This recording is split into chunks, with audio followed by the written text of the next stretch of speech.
So, when is a movie not just a movie? That's really the question at the heart of this deep dive we're doing today. We're looking at a film critic's pretty bold claim that a huge blockbuster film isn't just entertainment, but actually a very carefully designed piece of political advertising. Let's break down their argument. And wow, the critic doesn't pull any punches. This is their core idea, right here. The argument isn't just that the movie has politics in it. It's that its entire reason for being is to act as a massive ad campaign for the ruling party. An ad so slick, you actually pay for a ticket to go see it. So where do you even start to deconstruct something like that?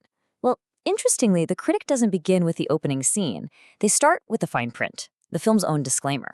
Now, on the surface, this looks totally normal, right? We've all seen this a million times. But the critic argues this is way more than just a legal requirement. They call it a legal cheat code, a tool used on purpose to completely blur the line for you, the viewer, between what's real and what's made up. And here's how that cheat code actually works. The film gets to use the real face of the prime minister, real names of infamous gangsters, all of which makes it feel incredibly authentic. But the second someone challenges it, they can just point to that disclaimer and say, hey, it's all just a coincidence. According to this analysis, it's a way to have your cake and eat it too. You get all the credibility of reality with all the legal protection of fiction.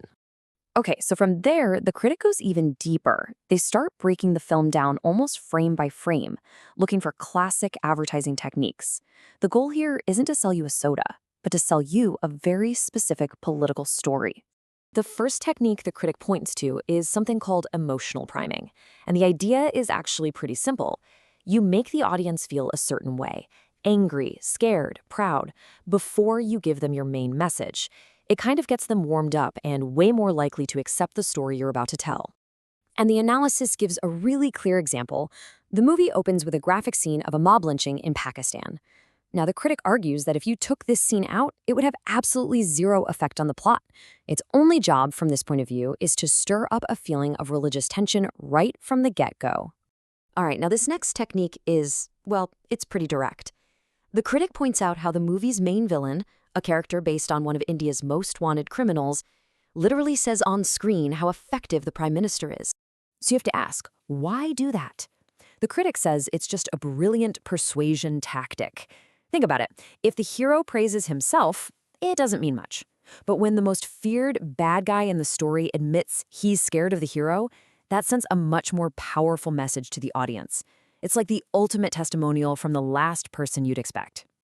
Now the analysis shifts gears a bit. We're moving away from advertising tricks and into the film's big historical claims. The argument here is that the movie isn't just telling a story. It's actively trying to rewrite events that we all just lived through. First up, demonetization. The film presents this really controversial policy as a stroke of genius for national security. The story on screen is that it was done to stop a massive 60,000 crore rupees in fake cash from flooding in from Pakistan. But then the critic pulls out the official numbers. According to the Reserve Bank of India's own report from that year, the actual amount of fake currency they found was just 43 crore. And this huge gap between the 60,000 crore claimed in the film and the 43 crore found in reality is pointed to as a major red flag. The analysis keeps going, taking on the film's idea that foreign powers were trying to stop the prime minister from winning. The critic just lays out the contradictions. The US president called to congratulate him. A former head of Pakistani intelligence actually said he preferred this PM. And on top of that, the government itself has canceled the licenses of over 2,000 NGOs. You know, in any kind of advertising, what you don't say is sometimes more powerful than what you do. And the critic argues this film is an absolute masterclass in strategic omission, in carefully erasing parts of history to make the story fit perfectly. The critic then points out some pretty major events that are just missing. For instance, the film doesn't mention the prime minister's surprise diplomatic trip to Pakistan in 2015. It also leaves out the terror attack on the Pentagon Air Base just 8 days later. And it says nothing about the multiple intelligence warnings that were reportedly given before the Pulwama attack. According to the critic, leaving these things out is no accident. They would complicate the simple, heroic story the film wants to sell. And this brings us to the critic's final and maybe most serious point. The analysis moves beyond just filmmaking and warns about the real-world impact when propaganda, as they call it, is disguised as a good time at the movies. the critic zooms in on what they call the film's most disturbing scene. It takes the real-life, on-camera murder of a gangster who was in police custody and portrays it as a clean intelligence operation. In reality, that event was seen by many as a huge failure of law and order. The film, though, completely flips the script and recasts that failure as a stunning success. And to describe this effect, the critic uses a very specific and powerful word: gaslighting. The idea is you take things the audience themselves lived through, the lines at the ATMs, the news reports of terror attacks, that murder on live TV, and you tell them, nope, your memory is wrong. This is what really happened. So at the end of the day, the critic's verdict is crystal clear.